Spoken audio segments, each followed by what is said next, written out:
네, 안녕하세요. 7월 13일 와플터치 오늘 함께 읽으실 본문은 열왕기상 5장 1절부터 18절입니다. 솔로몬이 이제 본격적으로 성전을 짓기 시작을 합니다. 그런데 이때 굉장히 중요한 조력자로 두로왕 히람이라고 하는 인물이 등장합니다. 이 두로왕 히람이라고 하는 인물은 다윗 왕 때부터 친분을 쌓았던 인물로 그려지고 있고요. 솔로몬이 성전을 짓는 데 있어서 온갖 재료들 뿐만이 아니라 심지어 솔로몬이 재료들이면 됩니다 라고 했을 때 저희가 가지러 가겠습니다 라고 했을 때 아닙니다, 저희가 갖다 주겠습니다 라고 하면서 굉장히 적극적으로 도와주는 인물로 나오고 있습니다. 그리고 오늘 본문에서는 나오고 있지 않지만 이 뒤쪽 부분에 보면은 실제로 두로 사람 중에 굉장히 뭐랄까요, 기술자들, 전문 인력들까지 성전 지을 때 이제 가져다 쓰십시오라고 하면서 보내주는 그런 굉장히 적극적으로 도와주는 인물로서 보여지고 있습니다. 근데 예전에도 말씀드렸다시피 이 열왕기서 같은 경우는 뭐 성경 속 모든 역사서가 그렇겠지만 열왕기서 같은 경우는 단순한 역사책이 아니라 하나님께서 그 중에서도 신학적인 의미가 있는 부분들을 선택하여서 추린 그런 본문이라는 것이죠. 이게 그냥 역사적인 사실만 쭉 나열한 게 아니라는 것입니다. 그렇다고 봤을 때 두로왕 히람이 등장하는 것도 역사적으로 뭔가 신학적인 의미가 있다, 하나님이 계획하신 것이 그 안에 담겨져 있다라는 것을 저희가 추측할 수가 있겠습니다. 그럼 두로왕 히람이 여기서 등장하는 것이 하나님과 무슨 관련이 있는 것일까 생각해 봤을 때 일단 이때 당시에 두로라고 하는 나라에 대해서 저희가 알아볼 필요가 있을 것 같은데요. 이때 당시에 두로는 그냥 단순히 이스라엘 옆에 붙어있는 비슷한 규모의 나라 정도가 아니라 지중해 연안 전체를 포함해서 아프리카, 유럽, 뭐 이집트, 중동까지 할 것 없이 거의 그때 당시 그 근방에 있는 거의 모든 나라의 무역 중심지를 했었던, 네트워크를 구성해서 딱 그 중간에서 무역을 했었던 대단한 무역 국가였습니다. 거의 뭐 세계적으로 두로를 통하지 않고서는 물건이 통용되지가 않는 그런 나라였다는 것이죠. 실제로 오늘 본문에서도 수많은 재료들을 두로의 배를 통해서 갖다 주지 않습니까? 이때 당시에 이 두로의 배라는 것이 굉장히 상징적인 의미였는데 지금으로 따지면 실크로드라든지 뭐 이런 한국으로 따지면 대전 지역이 교통의 요지 이렇게 말하지 않습니까?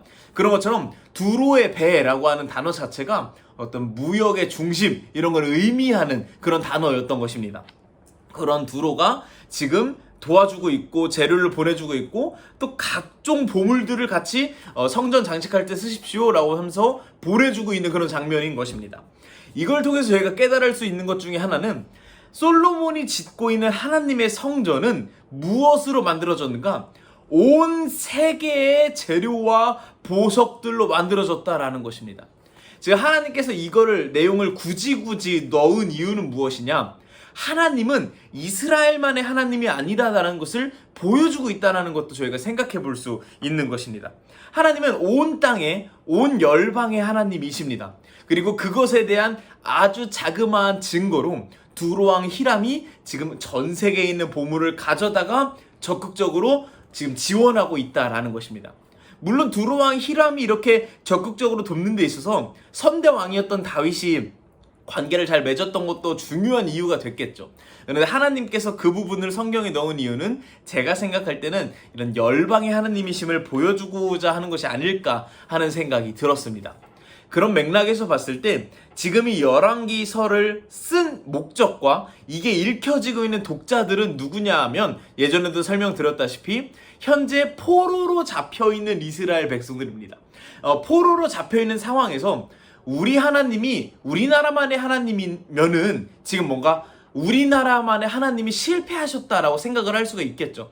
하나님이 실패하셨기에 내가 지금 포로로 잡혀와 있다라고 생각을 할 수가 있는데 하나님은 온 열방의 하나님이시니 우리가 포로로 잡혀온 것도 하나님의 뜻과 계획 아래에 있구나라는 것을 이스라엘 백성들이 생각할 수가 있는 것이겠죠. 그런 맥락에서 봤을 때 지금 솔로몬이 두로왕 히람에게 우리가 성전을 건축하겠습니다라고 했을 때 전제 조건을 이렇게 말합니다. 이제서야 전쟁이 끝나고 평화가 찾아왔기에 우리는 성전을 지을 수가 있습니다 라고 말합니다. 이것은 무슨 의미이냐면 전쟁 중에는 성전을 지을 여력이 없다라는 것을 의미할 수가 있겠죠. 실제로 저희가 보면 알겠지만 솔로몬 때부터 뭔가 잘못을 하기 시작해서 솔로몬 다음 왕부터 바로 분리가 됩니다. 남유다와 북이스라엘 왕. 그래서 각각 20명의 왕들에 대한 내용이 열왕기서에 나오고 있는 것인데요. 총 41명인 것이죠.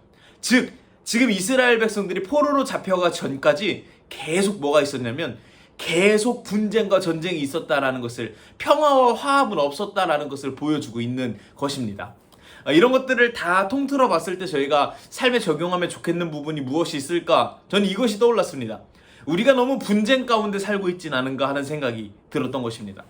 모두가 하나님 아래에 있고 모두가 하나님의 자녀고 모두가 하나님의 권위 아래에 있는 하찮은 존재들인데 이 안에서 정작 계속 싸우고 있는 것입니다.